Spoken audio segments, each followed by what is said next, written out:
જ્યારે ભાદરવા સુદ પૂનમ આવે ત્યારે 51 ગજનો બી ધજા લે જેમ પે સિંધુ ગબર.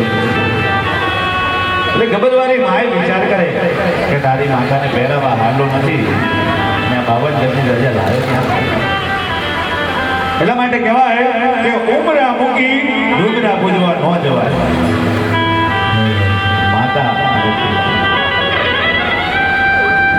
કહેવાય છે માં બાળકને હૃદય લગાડીને રાખે, લાલન પાલન કરે. એવું કહેવાય છે કે આખા જગતનું સુખ સાહેબ માતાના ખોળાની અંદર.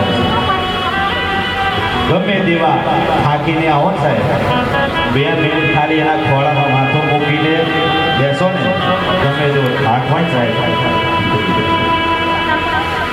આપણી ઘરવાળી હોય સાહેબ, ખોટું લાગે ને તો માફ કરજો, બાકી આપણી ઘરવાળી હોય તો શું કહે કે કેટલા વાગે આવવાના છો, સારું વાંધો નહીં. પણ એક માં એવી છે સાહેબ, જ્યાં સુધી દીકરો ઘેર ના આવે ને ત્યાં સુધી બહાર દરવાજાના આંટા મારે, લોબીની અંદર આંટા મારે કે મારો દીકરો આવે. દીકરો જ્યારે આવે ને એટલે પહેલા શું કરે, બેટા તને કેમ છે, તે ખાધું કે નહીં, આવું પૂછવું.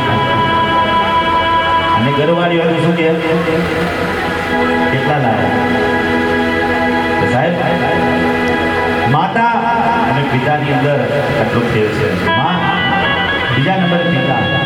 પિતા કહેવાય, પિતાની એક એવી આશા હોય કે મારો દીકરો જે છે આજે હું જે જગ્યાએ નોકરી કરું એ જગ્યાએ મારો દીકરો સાહેબ બની આવે અને મારા દીકરાને હું પાણીનો ગ્લાસ લઈને આપું. એક બાપની આવી ઈચ્છા હોય.